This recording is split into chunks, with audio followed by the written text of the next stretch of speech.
Full Throttle Pro Wrestling here at the Kelsey Theater in Lake Park in Palm Beach County, Florida. And I got this guy, man, boisterous, extreme, talented, Johnny Knockout from the city of champions.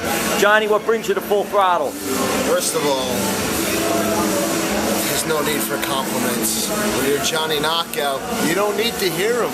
You give them to yourself daily. But what brings me here is that guy by the name of Braden Knight. What the hell kind of name is Braden anyway? He wants to make this open challenge for the Golden Challenge Championship. Well, you know something? I love a challenge. In fact, it's my obsession. In fact, just 2 weeks ago at Platinum Pro Wrestling in Fort Lauderdale, I took on 2 triple threat tag team matches, one that culminated in a tables, ladders, and chairs match. And you know something? I did it solo. And you know something else? I won the Platinum Pro Wrestling Doubles Division Tag Team titles myself. This man doesn't need any help. He gets the job done. And I know you said you don't need compliments. I want to ask you about this. How did you get started? I was kidding about the compliments. Gave them to me. I like it. It's like, no. Give them. Johnny, how did you get started in this crazy business? Well, I started out at Gleason's Gym in Brooklyn, New York, which is where I'm from. You couldn't tell from the accent or anything, but that's where I'm from. I'm Brooklyn born, Brooklyn badass, and I'm gonna give a Brooklyn beating to this Long Island douchebag. Can I say douchebag? I said it twice already. That's all right. You say whatever you want. Because you know what? Hold on a second. This lady's watching, huh? Look at that ass. What does that say? That says I'm a rebel, and that means that not only did I just moon you right now, that means I do what I want, I say what I want, I do what I want, say what I want, do whatever the hell I want to do it to. So that's why I'm here tonight, and I got started at Gleason's Gym with world famous Johnny Rodz, you know, the first ballot Hall of Famer for WWE. Yeah, that's where I started. And then shortly thereafter, I moved to Tampa for Florida Championship Wrestling and trained personally and professionally by the WWE under Norman Smiley and Steve Kern. That's how I got started. Right to the top.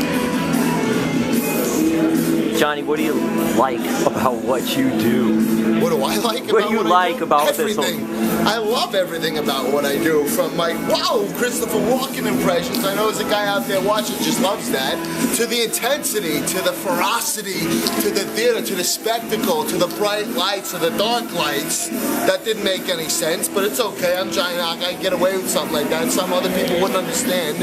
I love every aspect of it. I love the fans that come out, the passionate people that want to see me kick the crap out of somebody. I love the fact of kicking the crap out of somebody. It's like a real good circle of overwhelming greatness, you know? And I thrive on that. Johnny, what do you take? What did you learn? I need a cup of coffee to calm my nerves. Johnny, I don't think the coffee would probably do that for you, right? Maybe. Hasn't happened yet.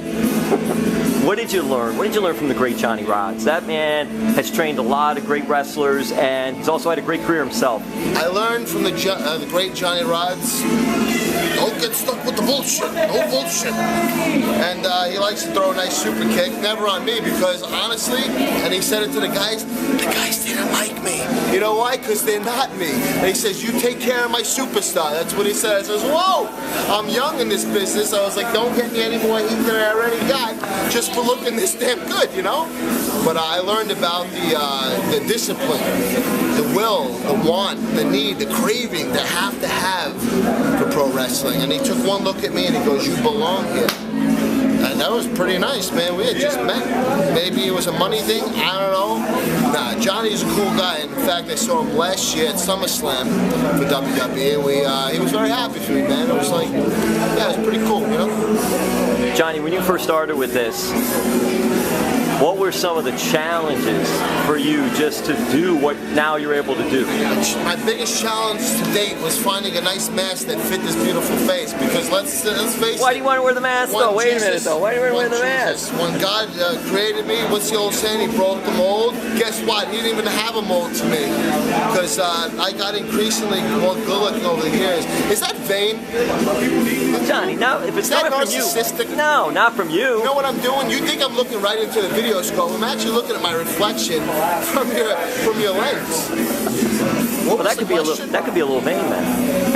Yeah. What were some of the challenges just trying to become a professional wrestler? everything about it is a challenge. Not knowing what you're going to do, if you're going to make it, if you're going to get paid. For Christ's sakes, I traveled 10 plus hours one way in one direction. Not the band, silly, stupid boy bands. No, I traveled 10 hours one way and didn't get paid. And I had to physically get in the promoter's face and say, "You're getting us back." That's a challenge. Not knowing what's going to come. Sometimes all you get is a hot dog and a thank you. Sometimes there's no hot dogs and no thank yous. Those are the challenges. Knowing that you're damn good at what you do, and it's all about casting, or if somebody's your buddy, or somebody's your friend, or somebody likes you, or doesn't like you for the long hair and tattoos. You know, I'm not everybody's cup of tea, but I make one hell of a great cup of coffee. Mark my words, that's a quote direct from me. But it's okay, man. I mean, you know, the universe tends to unfold as it should, and I'm doing just fine, having a lot of fun just being me. Nothing's too challenging. When you were with FCW, you spoke about Norman Smiley and the coaches and everyone there and all. Do the wiggle. How did you? That's right, the big wiggle. Norman Smiley, actually, Norman's a Miami guy. Yeah. I don't know if you knew that. He grew up, went to high school down in Miami as well. Black Magic. He's a Miami guy. Black Magic, Norman Smiley. What did you take from that experience working there? The fact that this guy I need to learn from on a daily basis. I mean, people might look at me and think I'm arrogant, and who knows, maybe half to 75% might be right, but I can back it up. But that doesn't mean or change the fact that I love to learn. And this guy, he can manipulate you with the back of his freaking hand. It's crazy. It's probably hard to believe unless you've seen it firsthand. And, you know, I learned a lot from him in just a short time that I was able to work with him. And, of course, the tryouts came and they went, and it was just a handshake, you know, see you down the road. I see him once in a while at NXT. We just caught up over the weekend on TakeOver, on WrestleMania weekend. You know, just gonna keep fighting, man. That's all I can do. Gotta ask about the tattoos. Yeah. All right. Well, there's a lot, man. Oh, man. Which one here? Nip slip. Got the Grim Reaper here. It's not quite finished yet. I got change, a little bit of change here. I got the knuckles. It says live free. I mean, that speaks for itself. Do what you want to do within good reason. Don't hurt anybody else, but you live free. I mean, hurt anybody else if I'm the contract killer of competition. The nihilist, which means I don't believe in anything. The rebel, which we've already stated in the beginning. When I get in that ring, I hurt people. I'm not going to be getting hurt. So, man, very intense. I lost my train of thought. Let me tell you something. You may have lost your train of thought, but that's the thing. You're very intense. Yeah, I knocked over a water bottle in the locker room before. I didn't even mean to do it. I was just talking.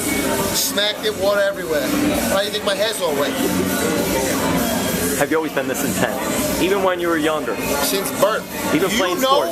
You know that according to record, at the Maimonides Hospital in Brooklyn, New York, I super kicked the doctor. That son of a bitch wanted to slap me on my ass. I don't cry.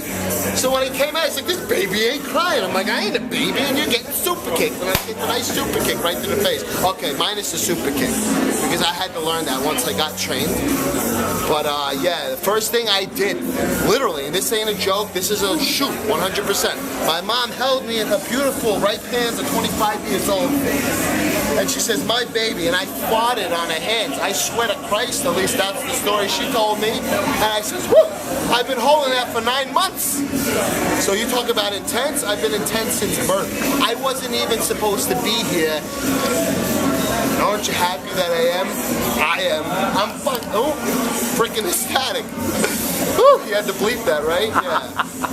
So, yeah, I've been intense. And when I pee, I want to get in and out. When I go to the bathroom, it's just like, I got things to do, you know what I mean? I always give myself a hernia. I've always been intense, but that's the way to live life. In fact, when I die and go to the grave, I don't just want to be dead and buried. I want to slide, baseball slide into that grave and be like, woo, what a ride. Yeah.